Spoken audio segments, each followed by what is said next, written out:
Would like to call to order the Pierce County Council Monday study session for January 13th, 2025. Time is now 11 a.m. And all council members are present in chambers. So we will move on our agenda. The first item is a legislative update.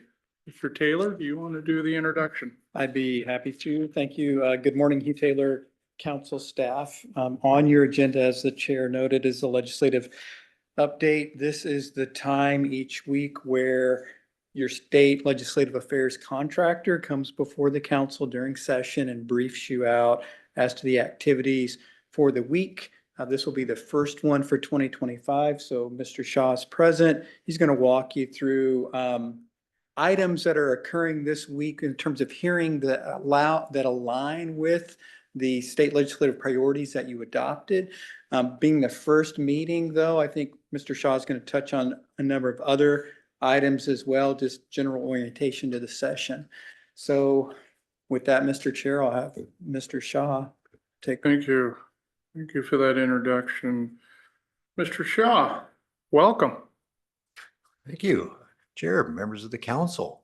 Hello. Hi.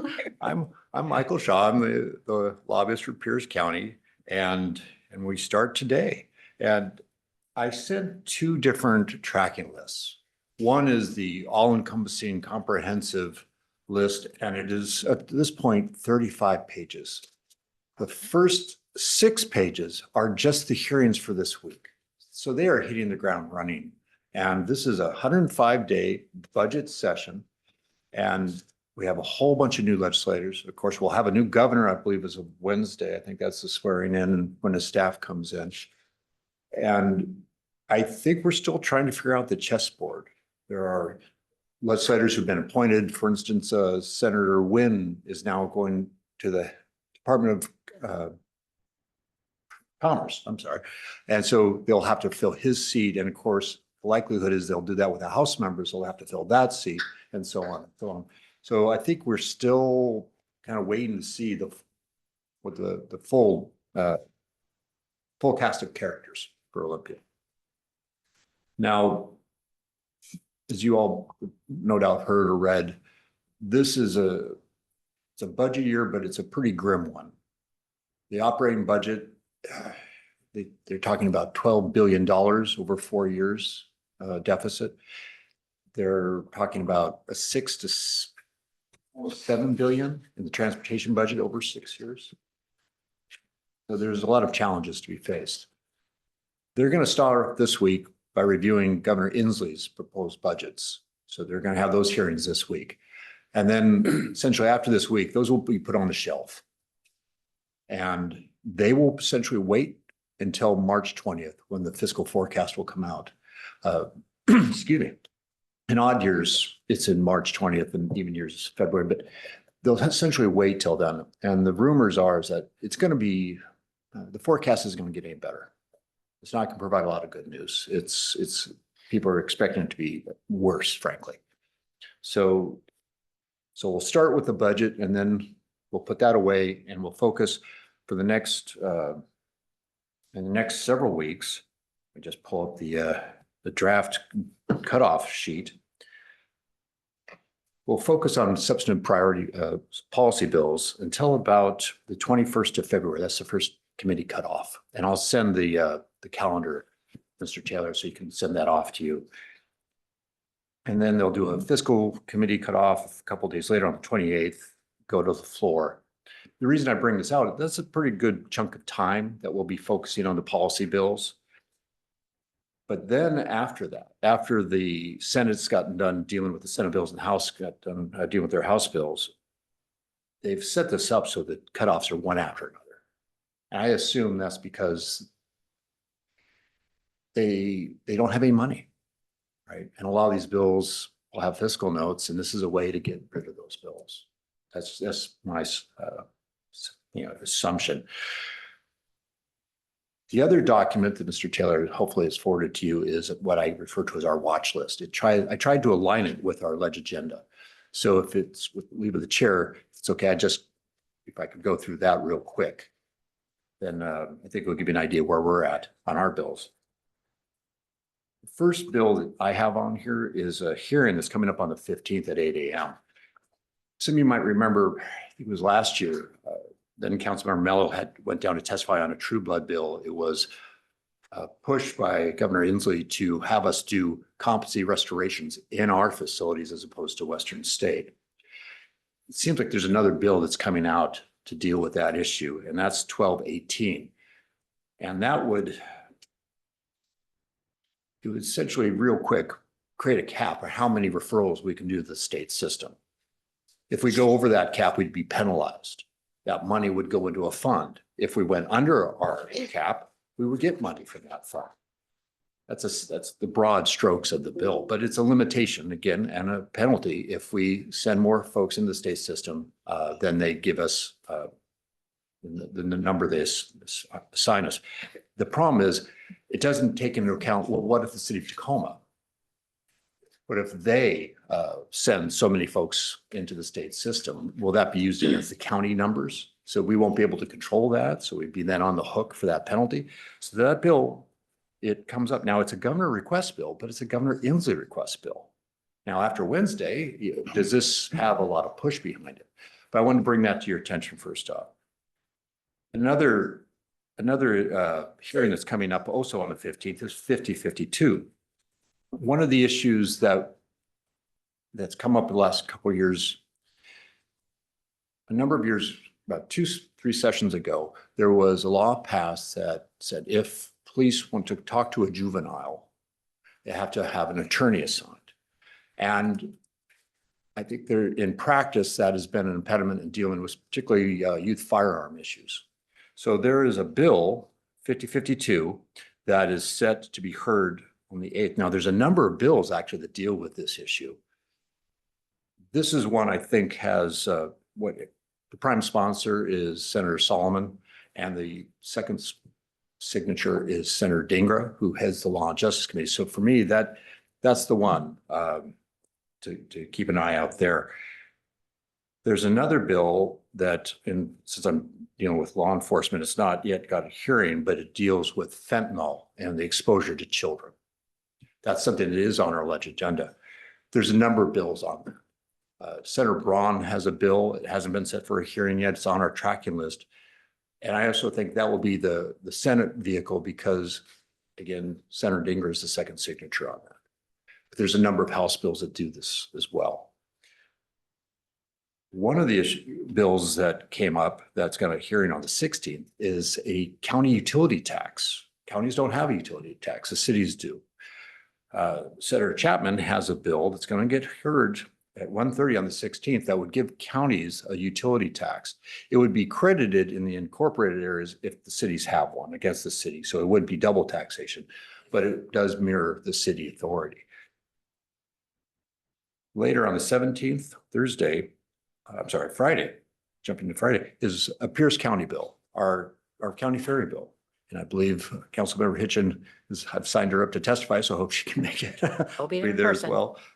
So that's going to get a hearing. That's the one that deals with our procurement, allows us to use unit price contracting over a period of 10 years. So hopefully we get economies of scale and we can do better negotiation on those rates.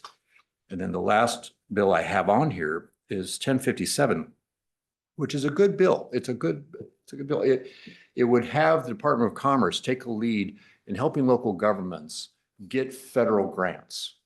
Bill, I think in any other year, it probably would have a good chance. But it assumes that they hire grant writers at the Department of Commerce. And some of you probably have seen Governor-elect Ferguson's budget document that he put out to the members of the legislature that says he's going to try to cut $4.4 billion from the state budget. Most of that's going to come from the agency cuts, like the Department of Commerce. So I don't think this bill is going to make it, frankly, because it does assume state hiring. It's a good bill, but I think in this year, these are the kind of bills that just don't make it to the finish line. So with that, again, this watch list, I populated it and hopefully I've got it right, but I kind of look to you to see what else I should add or subtract. Perhaps there's things on here that are not of interest. For instance, there's a bill on that's going to be heard this week, 1217. That's the rent control bill. It was a big bill last year. It made it all the way through the House, made it to the Senate, died in the Senate Ways and Means Committee because you had two moderate Democrats who voted with Republicans to stop the bill there. It's come back again, 1217, has a hearing this week. There's a Senate version as well, 5222. Our Senator Trudeau is the prime sponsor of that bill. The House bill, it's interesting because Representative Alvarado is the prime sponsor, but she might end up in the Senate, but it has 17 other House Democratic sponsors. So it's going to be moving. It's a major bill. It will take up a lot of bandwidth. It's not tied to our ledge agenda, but it's a major bill of session. I didn't put it on our watch list because again, it's not tied to our agenda, but I'm just using this as an example. So if those are the kind of bills you'd like me to put on here, please let Mr. Taylor know, and I'll make sure it gets done. With that, I am happy to stand for any questions. Any questions of any council members? Councilmember Hitchin. Thank you, Chair. Thank you, Mr. Shaw. I will be there in person to testify on Friday, so I'll look to you to make sure I know where I'm going in case anything changes. I am very interested and concerned about the True Blood K-1218. I think it's a really important one, especially when we know that we have traditionally in Pierce County had higher numbers of people who end up being needing assessments, and I could see that benefiting us or hurting us. So I think we need to track that and really think about what the intent of the bill is and what the impacts are, because we have a state hospital and people move up and down into levels of care and then out into community and then back. I could see there being issues where our county would get kind of a rough deal there. So one to check on. We've chatted about a utility tax, so I'm happy to see that, and I'll do some reading and see where we want to go and then talk to my colleagues. And then I am interested in the rent control. One of my wonders is we have no ability, or as far as I know, authority to actually keep track of rental units. We don't do any of that work as a county. In cities, they do or can do that. And so just making sure that there isn't something that would be in this bill that could cost us money where we are now regulating rentals. We don't have that system set up. We aren't ready to set up a system to do that. So understanding how the process of that is probably something that's not high on the radar for my colleagues, even my Democratic colleagues at the state level, but understanding the impacts to us. While I appreciate the intent, my concern would be, is there going to be an unfunded mandate in there where we are now regulating rentals in unincorporated Pierce County? And so that would be a question to make sure we're tracking. And if that is the pathway that they're using, we need to have a much bigger conversation about what that would look like and what that ask is really to the counties. So while I agree with the intent and happy to sign in individually and supportive, I think we need to have that broader conversation if that's buried somewhere in the language, because we do not do that as a county. Thank you, Chair. Thank you for those comments. Councilmember Denson. Yes, thank you. I also wanted to express concern about the True Blood Bill 1218. I was at WASAC's Legislative Steering Committee meeting, and there was a lot of concern. It's a very complicated bill. And if counties, I wouldn't even begin to go into it. There's so many formulas involved, but if counties exceed their cap, not only do they have to pay up to 100%, it can even of the assessment cost, it can even go beyond that. They can have to pay beyond the cost of the assessment as a penalty. And it just seems definitely like the wrong direction, and counties that are struggling most with these issues are going to be even in more trouble and struggling more. So there was a lot of concern, but we'll see how that progresses. Mr. Shaw, you started to talk about, I think it was 5052, the bill in regards to juveniles and having to have an attorney present, but I don't think you said what that bill would do. On this particular bill, it would limit it. They could talk to the juvenile, interview the juvenile. Couldn't use those statements in a case against the juvenile unless it was used for impeachment purposes. For instance, if the juvenile testified and it said something contrary to what they had told the police earlier, it could be used for impeachment purposes. Mm. There are a number of other bills that come at it in different ways. Some are much more broad than this, but the reason I bring this one up is because frankly, who's the sponsors? It seems to be, this is where the Senate's putting their flag on it. Now, there are others that, again, much broader, probably similar to what you would see from the Sheriffs and Police Chiefs Association. They would much broader. There's one bill that talks about, well, if it's a violent offense, if it's somehow tied to gang activity, they could talk without. So it breaks it down to the subject matter of what the conversation would be about.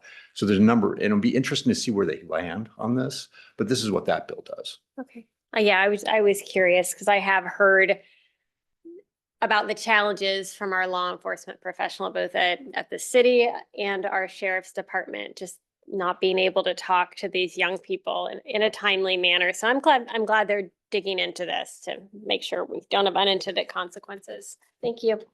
Thank you for those comments, questions. Councilmember Herrera. Thank you, Chair. A lot of same concerns, 50-52, all those true blood things, really important things. The child endangerment law, I think last year there was something in the hopper, but never saw a hearing, or it passed the Senate and then went to the House and didn't go anywhere. And we don't have you were saying we don't have a committee. Doesn't have a scheduled hearing yet. Not yet. The bill that I'm keeping an eye on in this regard is 1159. The prime sponsor is Representative Levitt. It also has Okay. Representative Barkas from the second district. Again, two Pierce County legislators. There is another one, Bill 5071. Yep. That is Senator Braun's bill. But again, that is the second signature on that is Senator Dingra, Democrat. And for me, those are the two that I kind of are focusing on. There are some others. It clearly was a very important issue to a number of legislators. There are a number of bills on it. I could say the same thing. I'm sorry, I'm kind of pivoting here to childcare siting, which is on the Pierce County Ledge agenda. There's a number of bills on that. And so I put those on the tracking list as well. I didn't want you to think I had forgotten about that. Thank you. That's it. Yes. I don't want to Okay. take more time, but I'll be tracking both of those bills. Okay, thank you. And I'd be willing to go down and testify also once it gets a hearing. Thank you, Chair. Mr. Chair. Thank you for those questions and comments. Are there any other council members that want to address Mr. Shaw? Mr. Chair. Councilmember Ayala. Thank you, Chair. Thank you so much, Mr. Shaw, for everything that you're doing. I know it's going to be a very busy season and a very long season. And thank you for giving us these updates. I'm curious, just as you forecast this week and into the next week, are there any recommendations or any items that you think council members can support in? Oh, certainly, bills that I've set forth here are the ones that I would probably draw your attention to. There's about 5, almost 6 pages of hearings. So these are the ones I've put on the watch list, I think are the ones you probably want to focus on. That said, I'm sure there's some issues that I'm not aware of that you would perhaps have interest in. So please let me know, and I will make sure they end up on this list and that we're tracking those, and I'll hopefully be able to make you a good recommendation on those. I forgot to mention, Mr. Chair, that we're trying to come up with a different process too. We're going to try to meet on Thursday afternoon, Mr. Taylor, members of the execs team, because the hearing notices come out Wednesday night. And so we're hoping we can look at them Thursday. Then I can go to the county association where all the county lobbyists meet, have an idea where Pierce County will fall on these issues, be able to talk to them, get their insight, and then meet with the departments, talking about on Friday at 3:30. So that we can get more insight from the departments. We're trying to do this the week prior so that we're prepared going in. And also to give an opportunity to be briefed on Friday so that Mr. Taylor can share this with you before I show up here on Mondays. So I just wanted to kind of give you that heads up.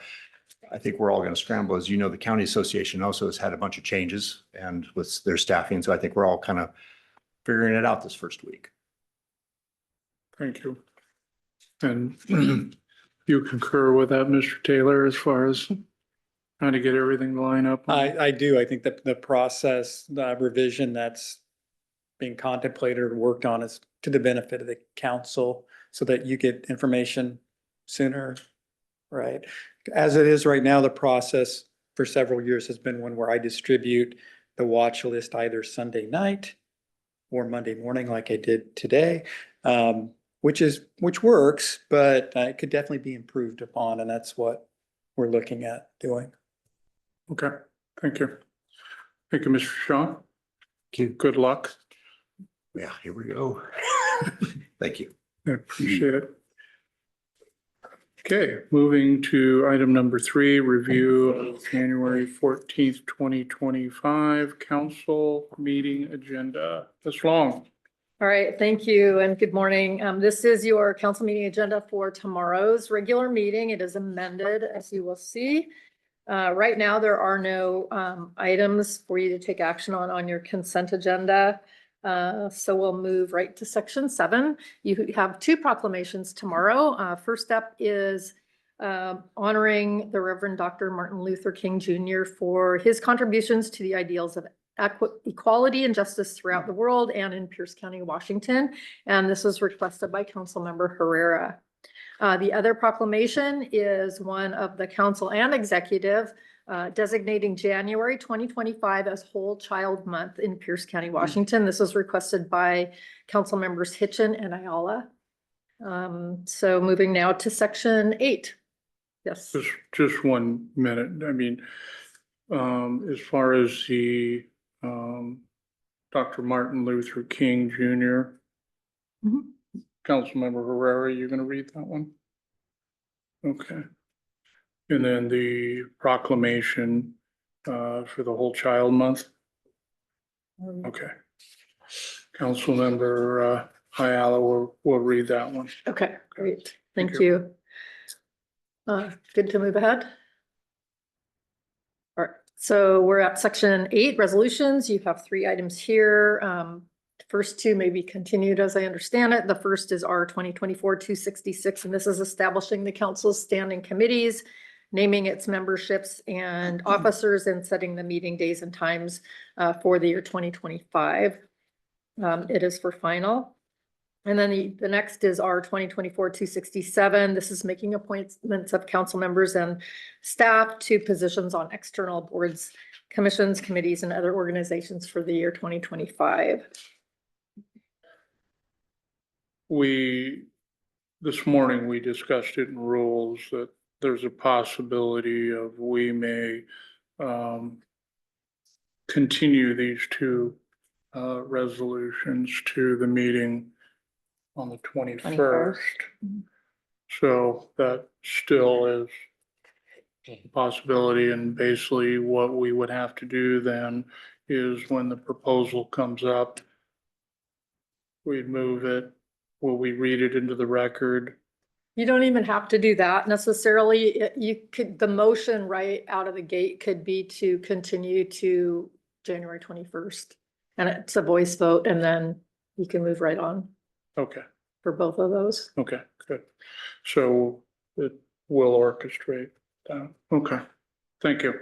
Continue. All right, and then your third, of course, is the resolution R 2024-268. And this is appointing an individual to serve as the Council District 5 representative. This was continued from last week's council meeting. And do we want to go through the process again on this? Yes. let's talk about the process on this issue. So Ms. Long, you start the conversation and we'll add the pieces if necessary. Yeah, so I mean, it will be, as I understand it, similar to last week's process. There are, as I understand it, the council will do sort of a mini interview process again with 3 questions of the individuals. And so it'll look the same unless you would like to do it differently, to have the 2 step outside, ask the questions of each one individually, provide a time limit per question. You are authorized to go into executive session following that. And you will be taking public comment again under OPMA. The opportunity for public comment must be provided at any regular meeting where final action is taken. You can, however, encourage those who've already spoken, you know, we heard you last week, but if they want us to come up and speak and say the exact same thing again, that's pretty much okay. So same process, go into executive session, discuss qualifications, and then come back and have further discussion, and then make a motion to insert a name. Well, you'll move the resolution before you make a motion to insert a name into the blanks, and then take action on the resolution as amended. Are we, And then under the only other item on your agenda is under other business, and that is your election of officers. okay. Getting back to the appointment process, does everyone understand what we're going to do tomorrow? Okay. And I think we're in agreement that we'll develop the 3 questions. And we'll give everyone in the format the same. To call them one by one to the podium, the other 2 leave the room. And did that work out okay, Mr. Taylor? I thought it went well last week. Okay. Seemed pretty smooth. And then the executive session will be upstairs in the large conference room on the 11th floor. So we get to see both conference rooms. Okay. And then we'll work out the rest later. Okay. Okay, go ahead. And then we have the other business is the election of officers. Okay, and anything else, Ms. Long? The only thing I would bring up is if an individual is appointed by the council to fill that vacancy via this resolution, if the council desires that person to participate in the election of officers, he or she will need to be sworn in first in order to be qualified to do so. Okay, and okay, and that we need to make arrangements if we're gonna get a judge to come in, or we can just have Councilmember Hitchin do it, right? Council members are qualified under statute to administer oaths, yes. Okay. Okay, we'll work on that, figure out how we're gonna do that. Okay. Thank you for, making sure we have that option available. Okay, That's your agenda. thank you.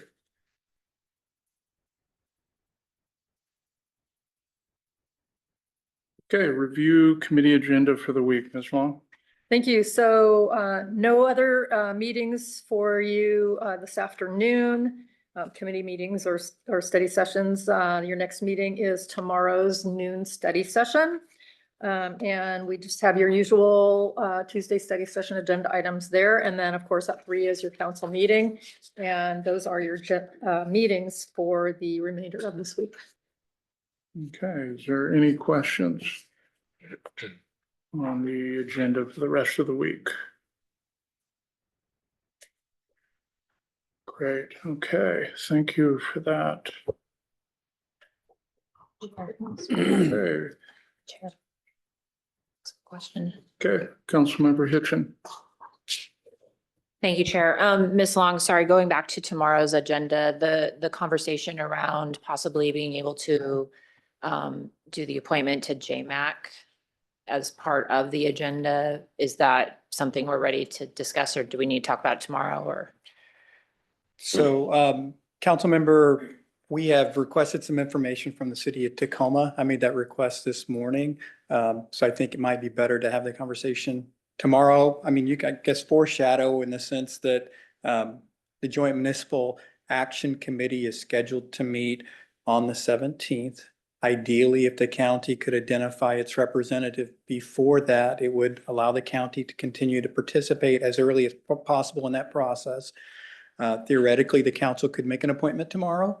If the body supported it, there's just some information that I've requested from the city of Tacoma just to verify process to make certain that what the council does comports with what the city requires.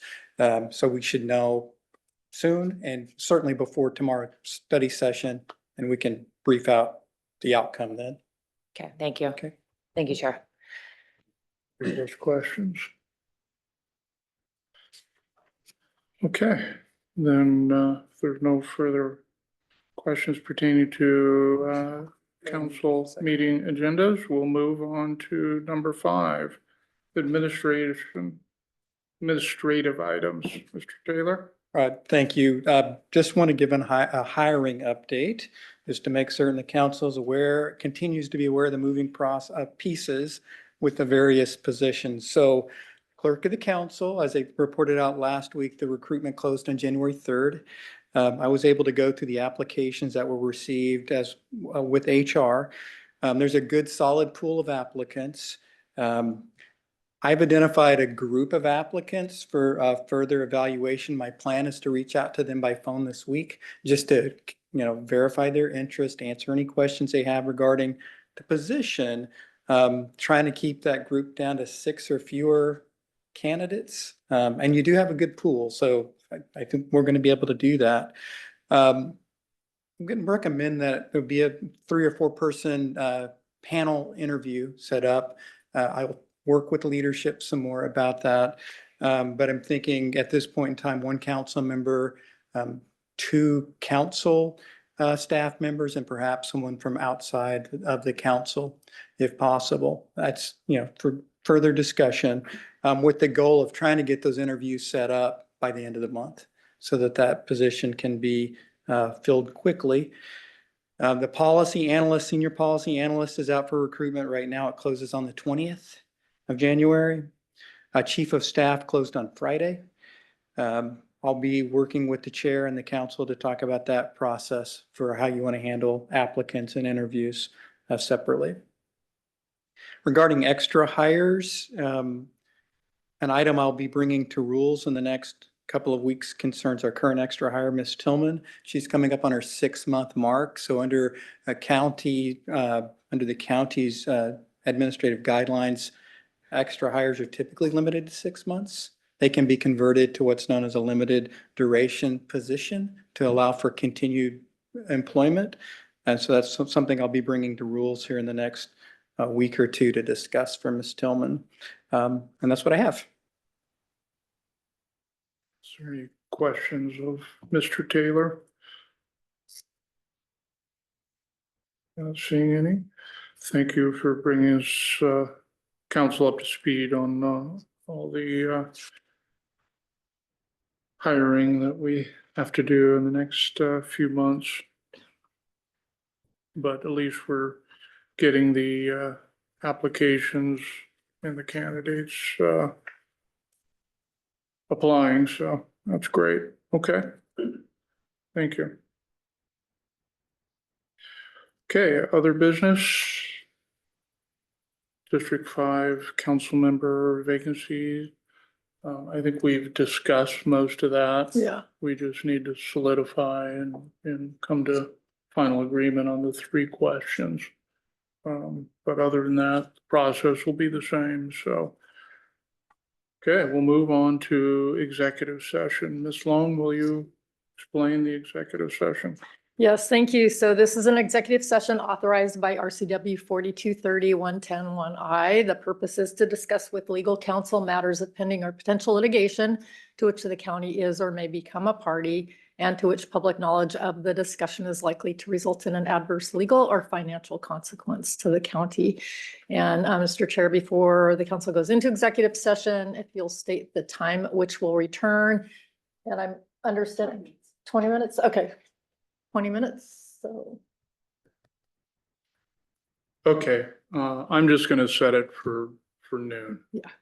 Well, and there's no other business. And there is no, correct, there's no other business following executive session, just adjournment, and we'll be in person here in Chambers. Okay. We'll do that, so I'll hang out.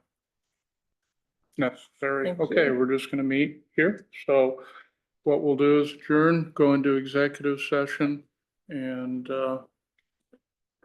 there we go. Right. So the meeting's over? No, Noon, we're in executive Recess. session. Okay. executive session till noon.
Wait till then.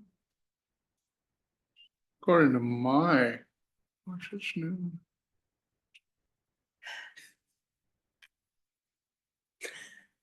The anticipation. A long minute. It's longer when you watch them, aren't they? They always go longer when you watch. I know, right?